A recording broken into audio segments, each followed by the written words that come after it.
उस फैक्ट्री में काम करने वाले हर एक व्यक्ति ने उस खतरनाक भूत को देखा, और जिस किसी ने भी उसको देखा फिर उसके साथ जो कुछ भी हुआ उसकी कहानी आज आप सुनेंगे ना, तो इस कहानी को जिंदगी भर भूल नहीं पाएंगे। नमस्कार दोस्तों, ब्लडी सत्य के आज के इस एपिसोड में मैं आप सभी लोगों के सामने एक जबलपुर में रहने वाले परिवार के साथ घटी हुई इतनी खतरनाक घटना की कहानी लेकर आ गया हूं कि मैं उसका स्टार्टिंग में क्या ही एक्सप्लेनेशन दूं। बिना देरी किए 35 साल पहले सन 1990 में चलते हैं और शुरुआत करते हैं इस खौफनाक घटना की कहानी की। तो जबलपुर के एक अच्छे खासे इलाके में ये 5-6 लोगों का परिवार अच्छी खासी अपनी जिंदगी काट रहा था। इस परिवार में कौन कौन था बताता हूं। इस परिवार में थे 4 बच्चे, 2 लड़कियां बड़ी, 2 लड़के छोटे। सबसे बड़ी वाली लड़की थी 18 साल की और सबसे छोटा वाला लड़का था यही कोई 12 साल के आसपास का। इन बच्चों के माता पिता और इन बच्चों की दादी सब अच्छा चल रहा था। बच्चों के पिताजी का बढ़िया वाला बिजनेस भी था। अब ना जो ज्यादा पैसे कमाता है, अपनी लाइफ में बहुत खुशहाल रहता है ना, कई बार उसकी दुश्मनी भी बन जाती है। दुश्मनी के चक्कर में एक दिन वो रोड से गुजर रहे थे, कुछ काम से गए हुए थे घर से बाहर। भैया वो रोड क्रॉस कर ही रहे थे कि तेज रफ्तार से एक कार आई और उनको उड़ा के फटाफट आगे निकल गई। ऑन द स्पॉट उन बच्चों के पिताजी की मृत्यु हो गई। इनकी मृत्यु के बाद ये पूरा परिवार बिखर सा गया। ऐसा नहीं एक दूसरे से अलग हो गया, आर्थिक स्थिति में बहुत ज्यादा बिखर गया, क्योंकि कमाने का साधन केवल इनके पिताजी ही थे। बच्चों के बच्चे तो बहुत छोटे छोटे थे, पिताजी का क्या ही बिजनेस संभाल लेते। ललिता देवी जो कि बच्चों की माता जी थी, वो भी ऐसे इस बिजनेस की ज्यादा समझ नहीं रखती थी, तो आगे बढ़ा नहीं सकी उनके कुछ काम को। जितनी सेविंग थी तब तक तो ठीक रहा, धीरे धीरे करके सब कुछ टूट गया। नौबत ऐसी आ गई कि जिस घर में ये लोग रह रहे थे वो घर भी बेचना पड़ा। 1 साल के अंदर ही सब कुछ तहस नहस हो गया। अब ये सारी चीजें इस घर का जो सबसे बड़ा लड़का था, यानी कि उम्र रही होगी 14 साल की, वो देख कर ना बहुत ही दुखी महसूस करता था। केवल एक 14 साल का लड़का। वो बोलता था कि पिताजी नहीं रहे तो क्या बात हो गई, मैं कमाऊंगा इस घर के लिए पैसे, मैं कमाऊंगा अपने भाई बहनों के लिए। वो अपनी पढ़ाई वढ़ाई छोड़ के इधर उधर नौकरी के बारे में पता करने लगा। उस समय उसको पता चला जबलपुर की एक बहुत ही प्रसिद्ध फैक्ट्री के बारे में। वो वहां पर अकेला पहुंच गया और बोला, साहब काम पर रख लो, जैसा काम बोलोगे करूंगा। अब उस जमाने में आज के जमाने जितने कड़े कानून नहीं थे। अभी तो ऐसा होता ही कोई 18 साल का है तभी उसको काम नाम मिलेगा भाई, उससे कम उम्र में गड़बड़ हो जाती है, चाइल्ड लेबर वगैरह लग जाता है। लेकिन उस समय इतना ज्यादा नहीं था, लोग छोटे छोटे बच्चों को नौकरी दे भी देते थे और बच्चे लोग कर भी लेते थे। तो ठीक है, फैक्ट्री के मालिक ने बोला कि ठीक है बेटा, एक दिन काम करके दिखा दे, अच्छा लग गया ना तो सोच भी नहीं सकता, मुझे तेरे ऊपर दया आई है, तो सोच भी नहीं सकता कि मैंने तेरे लिए क्या सोच के रखा हूं। तुझे पहली झलक में देख के मैंने कुछ सोचा हूं, तो आज काम करके देखा तू कैसा काम करता है। और उन्होंने अपने एक आदमी को बुलाया और बोले कि इसको काम समझा, इसको क्या करना है। वो लड़के ने, बेचारे ने बहुत मेहनत से काम किया, इतनी मेहनत से कि सेठ जी देख के बहुत खुश हो गए। बोले बेटा तेरे को पता है हमारी फैक्ट्री में जो कोई भी काम करता है ना, उसको रहने को घर भी मिलता है। इन लोगों का घर वर सब बिक चुका था, कुछ भी नहीं था इन लोगों के पास, ये किराए के घर में जैसे तैसे करके एडजस्ट करके रह रहे थे। तो बहुत खुश हो गया सेठ जी, तो ये नौकरी सही में मुझे मिल जाएगी। सेठ जी बोलते हैं हाँ बेटा, नौकरी भी मिलेगी और घर भी मिलेगा।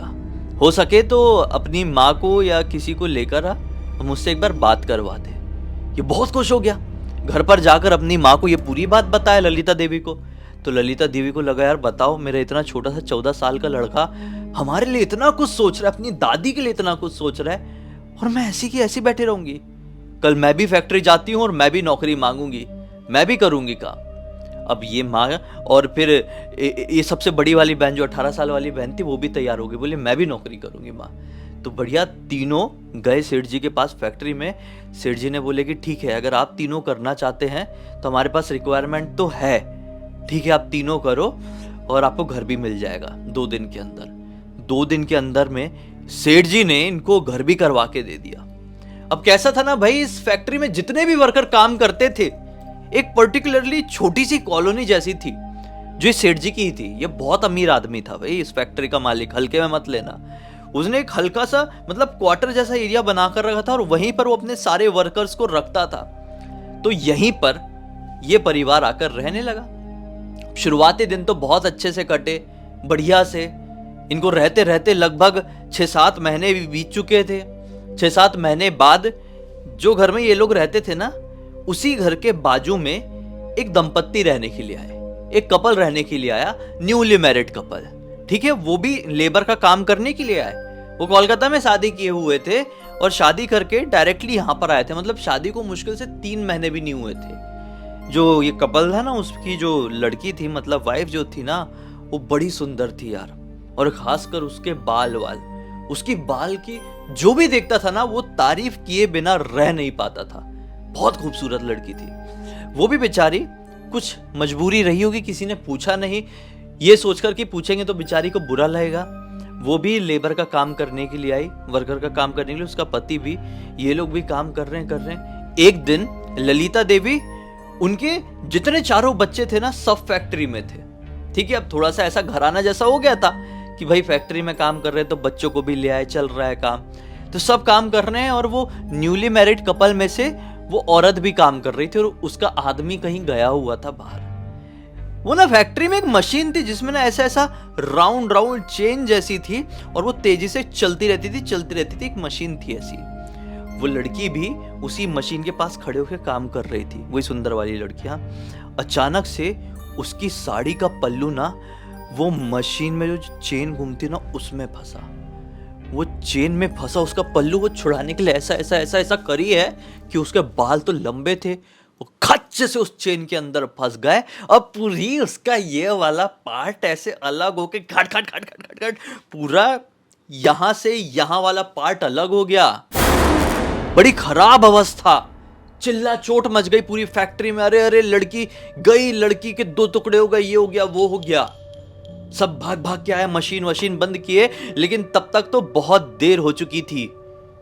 फिर क्या था भाई, जब इस लड़की के पति को पता चला, सुंदर वाली लड़की, आप कंफ्यूज मत हो ना, इस परिवार की लड़की नहीं थी ये परिवार जिस घर में रहता था उनके बाजू में रहती थी ये लड़की, नई आई थी भैया। उसके पति को जब पता चला ना, वो इतना रोया, इतना दुख मनाया, पागल जैसा हो गया, उसका दिमाग काम करना बंद कर दिया। बोला मैं नहीं रहूंगा यहाँ पे, मैं कुछ नहीं करूंगा, मैं वापस जा रहा हूँ कोलकाता। वो सब छोड़ छाड़ के वापस चले गया कोलकाता। वो अपने घर गया कि किधर गया, किसी को कुछ नहीं मालूम। उस जमाने में ऐसा मोबाइल फोन वगैरह तो होते नहीं थे कि भाई तेरा नंबर बता दे। अब सब लोग इतने अमीर भी नहीं होते थे कि भाई तेरा टेलीफोन लैंडलाइन नंबर बता दे, नहीं, सबके पास नहीं होता था ना इतना। वो लड़का छोड़ छाड़ के चले गया। जितने लोगों ने उस दिन वो नज़ारा देखे थे ना, वो सब मतलब थर थर काँप रहे थे। पूरी रात उन लोगों को नींद नहीं आई थी। और ये चारों बच्चों ने भी वो नज़ारा देखे थे। ललिता देवी भी वहाँ पर थी। बच्चे आज सोने से भी बहुत डर रहे थे। ललिता देवी ने इन लोगों को बहुत समझाया कि बच्चों चिंता मत करो, मैं पूरी रात जागूंगी, तुम लोग सो, सुबह हमको काम पर भी जाना है, सो। ऐसा नहीं है कि फैक्ट्री बंद हो जाएगी, फैक्ट्री में काम तो चलता रहेगा। सारे बच्चे सो सुहा गए। अगले दिन उठ के सब लोग काम पे गए और बड़े हल्के तौर पर आज काम हुआ है। काम तो रुकना नहीं था फैक्ट्री का। अब भैया इस कांड को घटे 5 या 6 दिन हुए हैं। रात का वक्त था। ललिता देवी नींद नहीं आ रहा था ना, तो वो अपने घर के मेन दरवाजे के पास बैठी हुई थी। बच्चे सब सो रहे हैं, इनकी सासू माँ सो रही है।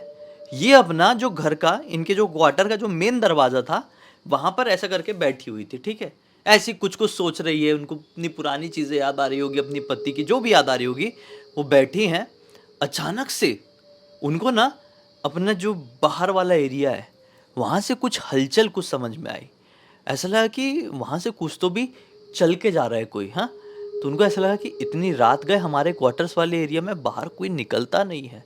तो उन्होंने ना हल्का सा अपना दरवाज़ा खोली और बाहर की तरफ देखने की कोशिश करी। तो क्या पाई है कि बाहर एक लड़की जो कि पूरी तरह से निर्वस्त्र है, उसके बाल भी नहीं है, सर में एक टोकरा रखी हुई है, उस टोकरे में जल रही है आग। वो फैक्ट्री की तरफ जा रही है। फैक्ट्री से ज्यादा दूर नहीं था इन लोगों के जो क्वार्टर थे ना, फैक्ट्री वाले क्वार्टर, वर्कर लोगों के क्वार्टर, ये फैक्ट्री से मुश्किल 100 मीटर की दूरी पर थे, 200 मीटर की दूरी पर। वो उस तरफ जा रही है। ये देखकर थोड़ी घबरा गई कि भाई ये कौन है। ये फटाक से उठी, ललिता देवी फटाक से उठी और अपने ही कमरे के उस तरफ वाली खिड़की के पास गई, अंदर ही अंदर, और वो खिड़की को खोल के अब चेहरा देखने लगी, क्योंकि अभी तक वो आगे नहीं गुजरी थी। तो चेहरा देखी तो क्या पाई कि वो कोई और नहीं बल्कि वही सुंदर वाली लड़की है जिसकी 5-6 दिन पहले इतनी खतरनाक तरीके से वो मशीन की चेन में फंसकर मृत्यु हुई थी। वो एक टोकरे को जलती हुई आंख के साथ लेकर फैक्ट्री की तरफ जा रही थी। ये हल्के हल्के से देख रही है और वो वहां पर पहुंच गई। फैक्ट्री में पहुंच के भैया, अब वो पहुंची कि नहीं पहुंची नहीं मालूम, लेकिन ललिता देवी ने जो देखी वो मैं बता रहा हूं। वो लड़की फैक्ट्री तक पहुंची होगी, उसके बाद फैक्ट्री से जोर जोर से चिल्लाने की आवाज आना शुरू हो गई। ये डर गई, बोली अरे वो लड़की तो अभी गई है, वही लड़की जिसकी अभी कुछ दिन पहले मृत्यु हुई थी, वो फैक्ट्री की तरफ कैसे गई? वो पक्का भूत है। वो फैक्ट्री की तरफ गई है और चिल्लाने की, रोने की आवाज सुनाई देने लगी है, और कुछ तो भी ऐसी आवाज आ रही है कि जैसे कोई किसी चीज को मार रहा है, बहुत जोर जोर से मार रहा है, जैसे कोई लोहे पे हथौड़ा मार रहा है ऐसी। तो बहुत घबरा गई, ये बड़ी भयंकर आवाज थी। इन्होंने अपनी सासू माँ को उठाई, बोली सासू माँ आपको कुछ आवाज आ रही है क्या? सासू माँ बेचारी बहुत बूढ़ी थी, थोड़ा ऊंचा सुनती थी, बोली नहीं आवाज तो नहीं आ पा रही है, लेकिन अच्छा नहीं लग रहा है बेटा, थोड़ा भारीपन सा लग रहा है, सब ठीक तो है ना? क्योंकि जो बुजुर्ग लोग रहते हैं ना, उन लोगों को कई बार चीज़ों का आभास हो जाता है। तो ये थी, इनका उम्र था 85 साल के आसपास की उम्र थी इनकी।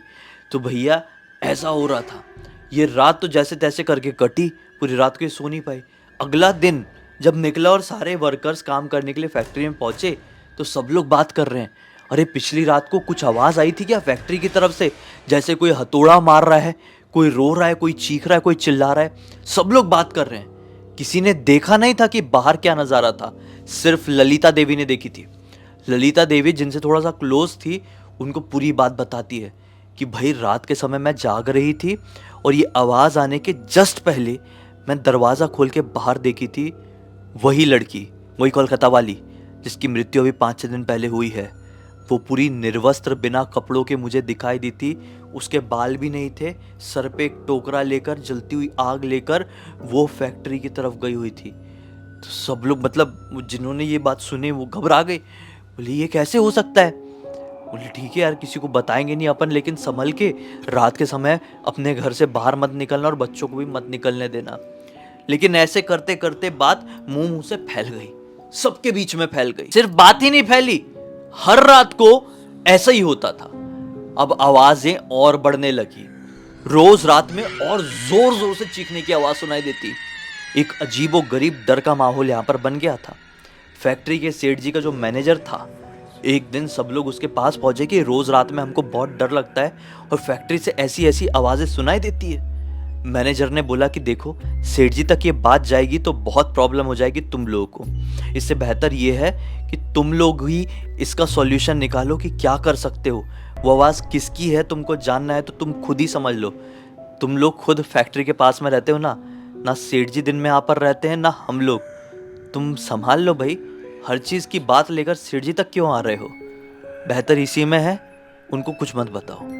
बस फिर क्या था, सभी लोग आपस में डिसाइड करते हैं कि आज रात भर जागेंगे, और रात में जब ये आवाज आने वाला टाइम रहेगा, जैसे ही आवाज आना शुरू होगी वैसे ही सबकी सब जाएंगे और धर दबोचेंगे उसको कि वो ये करती क्यों है, या फिर जो कोई भी है ये क्यों करता है। भैया रात के 1:30 बजे के आसपास सब लोग अपने अपने घरों पर जाग रहे थे। जैसे ही आज भी वो चीखने चिल्लाने की आवाज सुनाई दी है, तो सब लोग बाहर निकले अपने अपने घरों से, धीरे दबे कदमों से। बड़े लोग, बच्चे लोग नहीं, धीरे धीरे करके बाहर निकले, फैक्ट्री की तरफ बढ़ने लगे। फैक्ट्री के पॉइंट में जैसे वो दरवाज़ा था वहाँ पर पहुँचे हैं, क्या पाए हैं, वो दरवाज़ा खुला हुआ है। लिटरली वो फैक्ट्री का मेन डोर, मेन गेट वो खुला हुआ था। जैसे ही उन्होंने अंदर झाके तो क्या पाए हैं, अरे भाई ये वही लड़की है जिसकी मृत्यु हुई थी। ललिता देवी गलत नहीं थी, आज सभी ने अपनी आंखों से देखे। वो आज भी मतलब पूरी तरह से निर्वस्त्र है, कपड़े नहीं पहनी हुई है, उसके बाल नहीं है, और वो बहुत ही ज्यादा भयंकर और बहुत बड़ी दिख रही है। वो बहुत गुस्से में है, बहुत बुरी तरह से रो रही है, और उसने हाथ में इतना बड़ा हथौड़ा पकड़ के रखी है, और वो उस हथौड़े से ना वो जो मशीन थी जिसमें वो फंस के मरी थी उस मशीन को मारती है, ऐसे ऐसे कर करके वो रोती भी है। जितनी बार मारती है उतनी बार रोती है, उतनी बार चीखती है, चिल्लाती है। जो जो देख रहे थे ना उनमें से बहुत सारे लोगों की ऐसी हवा टाइट हुई, ऐसी हवा टाइट हुई कि मैं क्या एक्सप्लेनेशन दूं, क्योंकि वो दिखने में किसी भी एंगल से इंसान दिखाई नहीं दे रही थी, बल्कि कोई एक ऐसी शैतान दिखाई दे रही थी कि मैं क्या बताऊं आपको। शक्ल वही थी, लेकिन इसका जो कद काठी हो गई थी, इसका जो दुख जाहिर करने का तरीका हो गया था, वो जो टोकरी रखी हुई थी जिसमें वो जो आग जल रही थी, वो अपने आप में बहुत डरावना माहौल क्रिएट की हुई थी। बहुत सारे लोग देखकर उल्टे कदम भाग गए, इतने डर गए कि वो अगले दिन हॉस्पिटल में भी एडमिट हुए। ललिता देवी भी घर लौटी और अपने बच्चों को बोली कि बच्चों अब हम यहाँ पर नहीं रहेंगे। अगले ही दिन बिना किसी को कुछ बोले ललिता देवी अपने 4 बच्चों और सासू माँ के साथ वहां से निकल पड़ी, मथुरा आ गई, मथुरा में सेटल हो गई। यहाँ पर धीरे धीरे करके इन लोगों ने कुछ और काम जमाए। लड़के बच्चे अब काम कर लिए थे ना, इन्होंने भी बाहर काम कर ली थी, तो थोड़ा सा एक्सपीरियंस हो गया, दुनिया की समझ हो गई। एक दूसरा काम स्टार्ट किए और चीजें अब यहाँ से संभलना शुरू हुई। लेकिन आज इतने साल बीत गए, 35 साल, बूढ़ी हो गई है ललिता देवी। आज जो इनका छोटा वाला बेटा था उनकी भी बेटी हो गई है। उन्होंने अपनी पोती पूजा को ये कहानी सुनाई और पूजा को सुनाते सुनाते ना वो खुद घबरा रही थी। बोल रही थी बेटा पूजा, मुझे ऐसा लग नहीं रहा है कि 35-40 साल इतने साल पुरानी कहानी है। मुझे ऐसा लग रहा है कि अभी मेरे साथ वो घटा था।